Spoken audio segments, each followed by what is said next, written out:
좋지 않은 일기 가운데 어떻게들 지내세요? 바람도 많고 비도 많고 그렇습니다. 여러분 하루하루의 삶이 안전하게 하나님 지켜주시는 은혜가 있기를 바랍니다. 기도함으로 2월 8일 목요일 매일 예배 하나님 앞에 나아갑니다. 저희들을 사랑하셔서 구원의 놀라운 은혜를 베풀어 주시고 하나님의 백성으로 삼아주시니 감사합니다. 저희가 비록 이렇게 험한 일기 가운데 살지만 그러나 그 가운데서도 여전히 하나님이 주시는 평안을 느끼듯이 우리의 삶이 아무리 험난한 풍랑이 있다 할지라도 늘 하나님을 주목하며 살아갈 수 있는 지혜와 믿음을 더하여 주옵소서. 오늘도 그 믿음으로 하나님 앞에 매일 예배의 자리에 나왔습니다. 하나님을 찬송할 때 경배를 받으시고 우리 하나님 앞에 간구할 때 우리의 기도가 주의 보좌를 움직이게 하시며 하나님의 말씀을 우리의 마음에 담을 때 거룩한 말씀으로 온전한 말씀으로 삶의 경책이 되어지고 기도의 제목이 되는 복된 말씀이 되게 하옵소서. 예수님의 이름으로 간절히 기도하옵나이다. 아멘. 찬송가 340장입니다. 어지러운 세상 중에 라고 하는 찬송인데요. 함께 찬송하며 우리 하나님 앞에 나아갑니다.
오늘 주시는 말씀은 마가복음 13장 1절로 13절의 말씀입니다.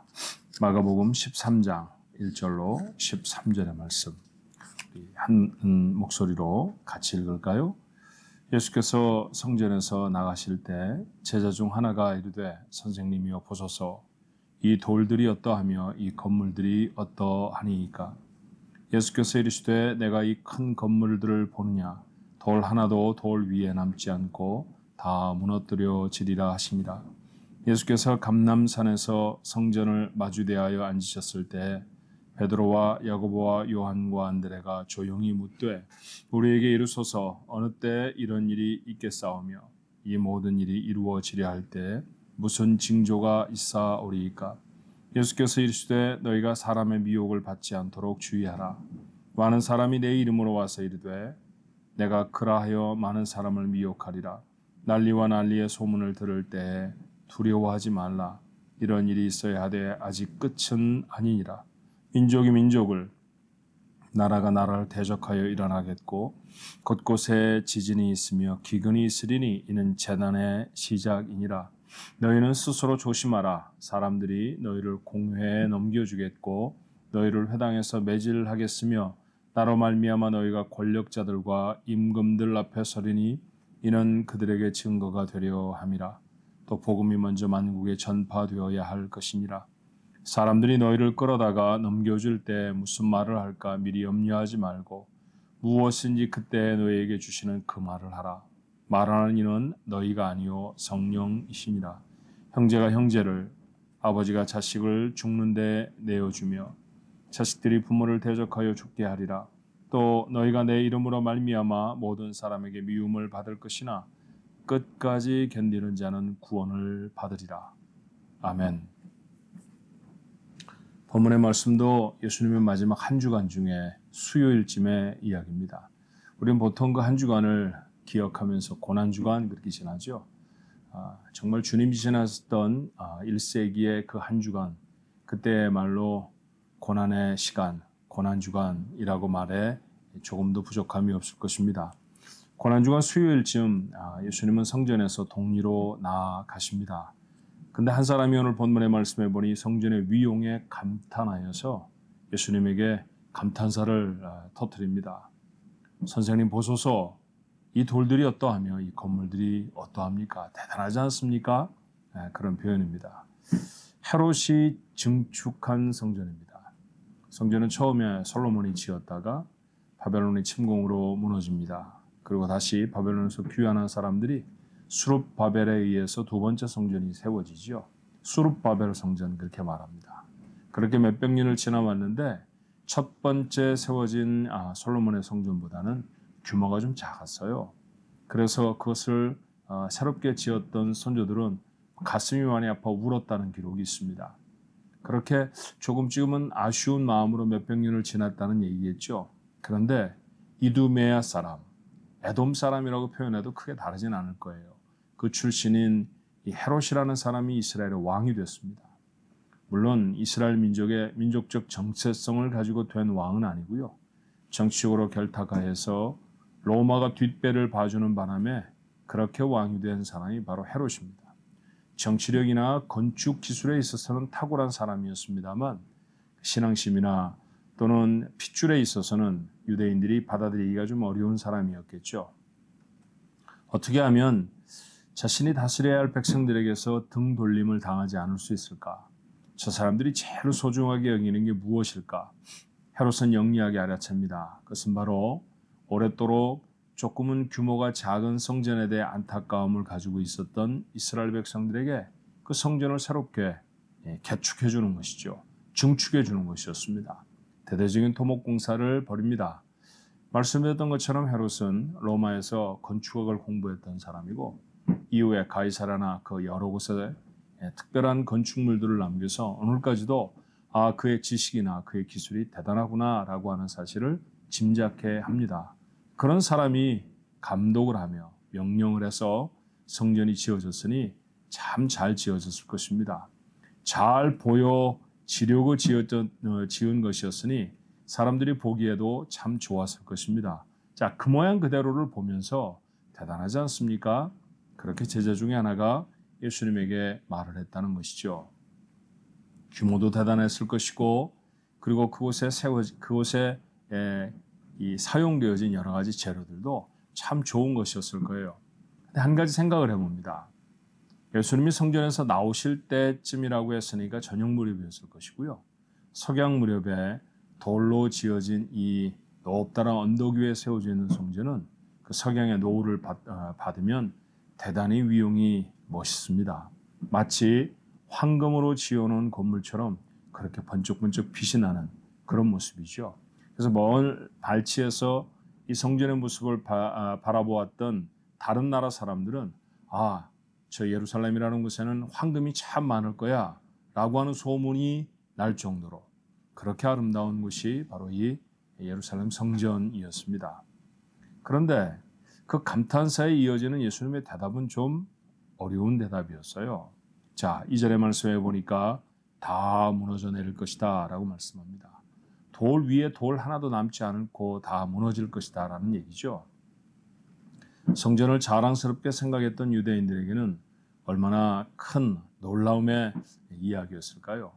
자, 성전을 그렇게 모독하는 것처럼 이야기를 하면 사형에 해당될 수도 있는 그런 참담한 발언이기도 합니다. 그런데 예수님은 오늘 그 성전을 바라보시며 안타까운 마음이 있으셨죠. 처음 성전에 들어오셔서 하셨던 일이 무엇이었는지 우리는 기억합니다. 그곳에서 돈을 바꾸어주고 비둘기를 파는 사람들의 그 상을 다 엎으시며 이곳에서 나가라고 하셨죠. 이곳은 하나님 앞에 기도하는 집인데 너희가 강도의 소굴을 만든다고 했습니다. 강도의 소굴과 같은 곳에 하나님이 계실 리는 없죠. 근데 이름은 하나님이 계시는 곳 성전입니다. 하나님을 잃어버린 성전, 그건 성전이 아닙니다. 그냥 큰 집이죠. 그러니 그것이 존재한다는 것 자체가 하나님 앞에 불경이었던 까닭에 하나님은 무너뜨려 버리시겠다고 말씀하시는 것에 다름이 아닙니다. 예수님이 이 말씀을 하시고 꼭 40년이 되었을 때, 그러니까 주후 70년이죠. 로마의 티투스라고 하는 장군이 예루살렘을 침공하여서 성전을 철저하게 유린합니다. 성전은 다 무너져 내렸고 그때 로마 군병들 사이에 떠돌았던 그 루머 중에 하나가 무엇이었느냐 하면 이 사람들이 성전을 지을 때 벽돌과 벽돌을 견고하게 이어놓으려고 그것을 금 사슬로 얽어 놓았다라고 하는 소문이 들었어요. 그러니 그 금을 캐기 위해서 병사들은 돌들을 다 부셔서 잘게 부셔서 그 안에 혹시 금이 들어있지 않은지 찾아보았습니다. 예수님이 하신 말씀처럼 돌 위에 돌 하나도 남지 않게 모조리 다 파괴되어져 버린 것이죠. 그렇게 예수님의 예언이 이루어졌습니다. 그러니까 예수님이 이 말씀을 하시고 40년쯤 있어서 이 예언이 이루어졌다고 하면 그때 당시에 예수님을 눈으로 목격한 사람들조차 교회에 다 있었을 터인데 그 사람들이 얼마나 그 예수님의 말씀을 깜짝 놀랍게 다시 확인하게 되었겠습니까? 이분은 정말 하나님의 아들이시구나. 이분이 하신 말씀은 하나도 변함이 없이 다 이루어지겠구나 라고 하는 사실을 저들이 알았을 것입니다. 그런데 한 걸음 더 나아가서 예수님이 오늘 이 하신 예언의 말씀은 불과 40여 년 후에 있을 예루살렘 성의 멸망만을 말씀하신 것은 아니죠. 역사의 끝, 종말에 어떤 일이 되어질까를 오늘 이 사건을 빗대어 제자들에게 가르쳐 주십니다. 말씀을 들었던 제자들은 두려웠습니다. 조용한 곳으로 물러나왔을 때 그 중에 몇이 나와 예수님에게 묻지요. 두 가지 질문이었습니다. 어느 때 이런 어려운 일이 일어날까요? 또 이런 일이 있기 전에 어떤 징조가 있겠습니까? 이런 일이 있을 것이다 라고 하는 무슨 사인같이 보여지는 그런 예비적인 사건이 우리에게 있지는 않을까요? 라고 하는 질문이었습니다. 이어지는 말씀을 통해서 예수님의 질문에 대답을 하시죠.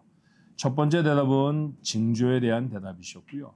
그리고 두 번째 대답이 어느 때 이런 일이 이루어질 것인가에 관한 이야기를 하십니다.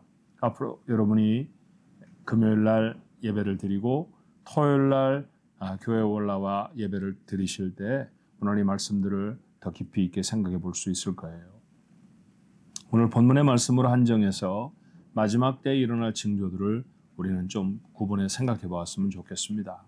자, 첫 번째, 그 마지막 때, 지구상 멸망의 때, 종말의 때 어떤 일들이 일어날까요? 거짓 예수가 일어날 것이다 라는 것이죠. 오전의 말씀에 예수께서 이르시되 너희가 사람의 미혹을 받지 않도록 주의하라. 많은 사람이 내 이름으로 와서 이르되 내가 그라하여 많은 사람을 미혹하리라.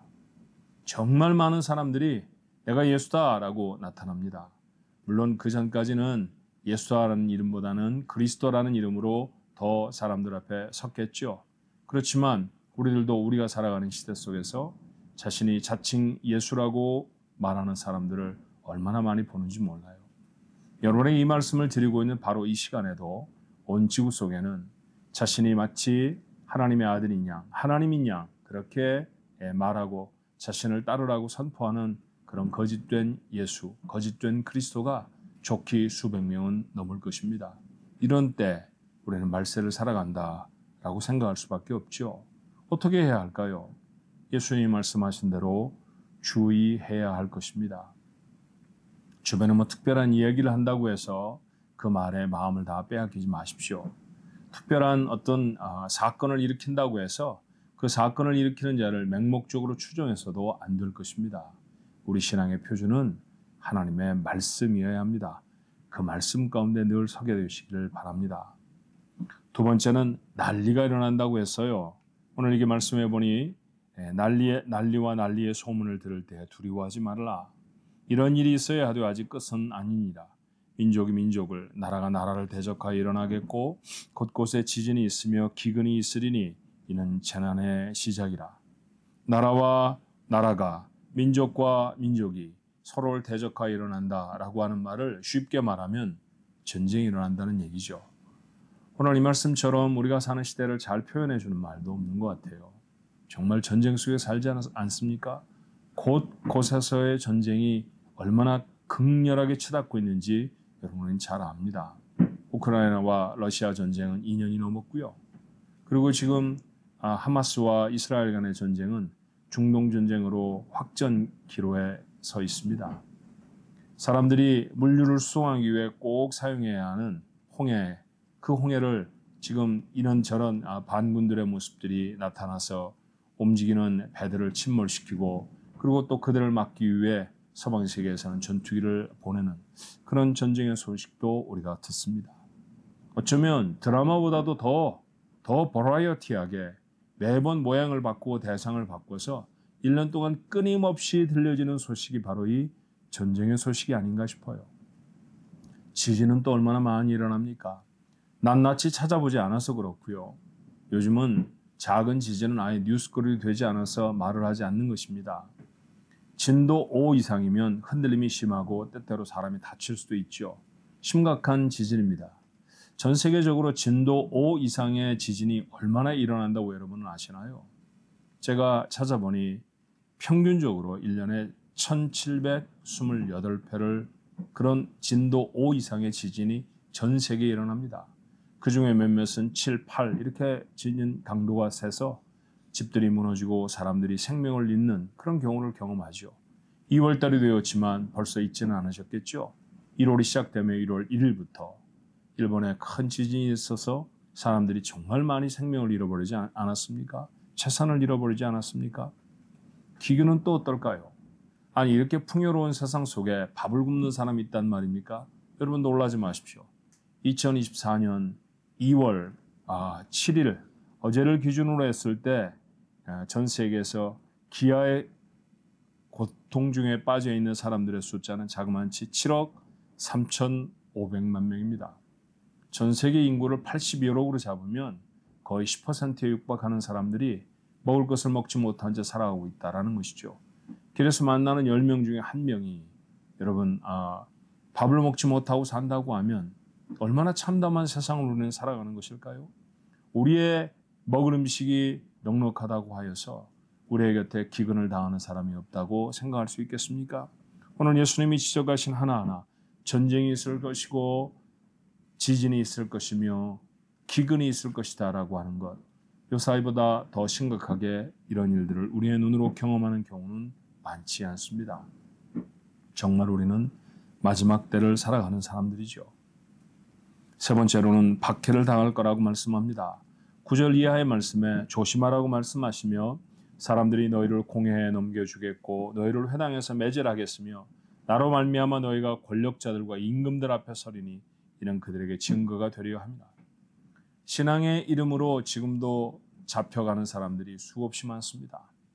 저는 며칠 후면 인도에 가서 복음을 전할 것입니다만 인도에는 지금도 복음을 전한다는 이유로 동네 사람들 앞에 끌려나와 매질을 당하여서 생명을 잃어버린 사람들이 있죠. 작년에도 그런 사역자가 한 명 있어서 저희들이 그들을 위로하기 위해 마음을 모았던 적도 있습니다. 인도와 같은 나라만 그렇습니까? 북한과 같은 나라에만 신앙을 박해받을까요? 아닙니다. 우리가 살아가는 미국에서도 신앙적인 행위로 무엇인가를 했다가 법정에 소송을 당하고 가졌던 모든 것들을 다 잃어버리는 사람들의 경우를 여러분 우리가 얼마나 많이 들었나요?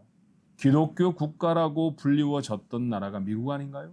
그런데 그 미국에서조차도 신앙은 여전히 박해를 당하고 있습니다. 정말 기가 막힌 일은요. 학교 선생님들은 자신의 교탁 위에 성경책을 펴놓을 수 없다고 해요. 왜냐하면 아이들이 자유스럽게 신앙을 선택할 수 있는 권을 선생님이 스스로 침해해 그들에게 방해를 주기 때문에 그런 일을 해서는 안 된다는 얘기를 들은 적이 있습니다. 이게 얼마나 기가 막힌 일일까요? 성경책을 자신의 책상 위에다 펴놓을 수 없는 그런 자유를 박탈당한 나라, 다른 나라가 아니라 바로 여러분과 제가 살고 있는 미국입니다. 우리는 그렇게 신앙에 핍박을 당하고 살아가지요. 그런데 스스로 조심하라는 말씀은 무엇일까요? 이렇게 핍박을 당할 때 사람들은 종종 신앙을 잃어버리게 됩니다. 우리가 작년에 수요 말씀 예배를 통해서 히브리서를 쭉 읽었습니다. 히브리서의 말씀의 가장 중요한 주제가 무엇이었던가요? 핍박받는 초대교회 성도들이 신앙에서 이탈해 나가는 것이죠. 요즘도 그렇습니다. 신앙생활을 하다가 조금만 힘이 들어지면 조금만 어려운 일을 당하면 그저 신앙을 버리게 되죠. 그래서 오늘 본문의 마지막 말씀은 뭐라고 말하나요? 끝까지 견디는 자는 구원을 받으리라. 스스로 믿음을 지킬 수 있어야 할 것입니다. 네 번째로 오늘 본문이 말하고 있는 징조의 마지막은 10절에 있는 말씀이죠. 복음이 만국에 전파되어야 할 것이라. 복음이 만국에 전파되고 난 다음에서야 주님은 세상에 오신다고 말씀합니다. 불과 몇십 년 전만 해도 전 세계는 복음을 듣지 못한 사람이 수만 종족에 달했습니다. 그런데 그 숫자가 만여 개로, 그 숫자가 몇천 개로 기하급수적으로 줄어가고 있다는 사실 아십니까? 많은 교회들이 열심을 다하여서 마지막 때 우리에게 맡겨주신 하나님의 사명들을 감당하기 위해 최선을 다해 복음을 전하는 까닭이죠. 자, 이렇게 어느 날 이 세상에 있는 모든 민족에게 복음이 다 전해지면 주님은 약속의 말씀처럼 오실 것입니다. 불과 40년 후에 예루살렘 성이 멸망할 것이라는 것을 말씀하셨고 그리고 그 사실이 역사 속에 그대로 이루어졌던 것처럼 오늘 주께서 역사의 마지막 날에 있어야 할 예언들을 우리에게 예언하셨을 때 이런 일들이 반드시 일어날 것이라는 사실을 우리가 잊지 않아야 할 것이며 또 어느 때보다도 그 증거에 그 징조의 현저한 모습들을 곁에 두고 살아가는 시대가 바로 여러분과 제가 살아가고 있는 시대라는 사실을 잊지 않아야 합니다. 두려운 때를 살죠. 오늘 말씀처럼 주의해야 합니다. 하지만 이런저런 어려움 때문에 두려워하지 않아야 할 것입니다. 스스로를 잘 지키고 염려하지 말고 우리에게 맡겨주신 사명을 최선을 다해 감당하는 매일이 되어야 할 것입니다. 1년이라는 시간은 사실은 하루를 빼고서는 개수할 수 없는 시간 아닙니까? 하루하루의 시간들이 365개가 모여서 1년이라는 시간을 이룹니다. 한 해를 잘 살고 싶은 마음이 있다고 하면 그 첫 번째 걸음은 무엇일까요? 하루를 잘 살아내는 일입니다. 우리의 인생을 잘 살아내는 것도 오늘 우리에게 주신 이 하루를 잘 살아내는 데 있는 줄로 믿습니다. 주께서 우리에게 말씀하신 대로 마지막 때를 살아가는 저희들이 더 경성하여서 깨어 하나님이 주신 온전한 삶의 모습, 그리스도인의 신분의 모습을 지켜내는 여러분과 제가 되기를 주님의 이름으로 축원합니다. 기도하겠습니다. 두려운 말씀을 나누었습니다. 제자들은 예루살렘 성이 언제 무너질까 물었을 것입니다만 예수님은 그 말씀에 더하여서 역사의 종말에 어떤 일이 일어날 것인가를 저희들에게 교훈해 주셨는데 그 말씀에 낱낱이 우리가 살아가는 시절에 이루어지고 있다는 모습을 보며 하나님 저희가 두려워할 수밖에 없습니다. 전쟁의 소문이 들립니다. 아버지 하나님 처처에 지진이 일어나고 기근으로 생명을 잃어버린 사람들은 얼마나 많은지 모릅니다. 말세를 살아갑니다. 아버지 하나님 좀 더 자자, 좀 더 눕자, 손을 모으고 자리에 눕는 것만이 우리의 삶을 평안케 하는 것이 아닌 줄로 압니다. 깨어 경성할 수 있게 하옵소서. 깨어 기도하게 하시고 우리의 믿음을 돌아보게 하시며 세상을 분별해 그 세상 속에서 무엇으로 어떻게 살아가야 할 것인가를 깨닫는 저희 모두가 되어지도록 하나님 함께해 주시길 간절히 원합니다. 여전히 저에게 맡겨주신 사명이 있지 않습니까? 잘 감당해서 하나님 앞에 영광을 돌리게 하시되 복음이 땅끝까지 이루어져야 하겠고 그 땅끝까지 복음을 전할 사명을 교회에 주셨사오니 교회가 최선을 다하여 이 일을 잘 감당해 칭찬받는 성도들과 하나님의 교회가 되게 해 주시옵소서. 오늘도 한 날을 주셨는데 그 한 날 하나님 앞에 부끄러움 없이 살아낼 수 있는 저희 모두가 되게 하시기를 소원하옵고 예수님의 이름으로 간절히 기도하옵나이다. 아멘.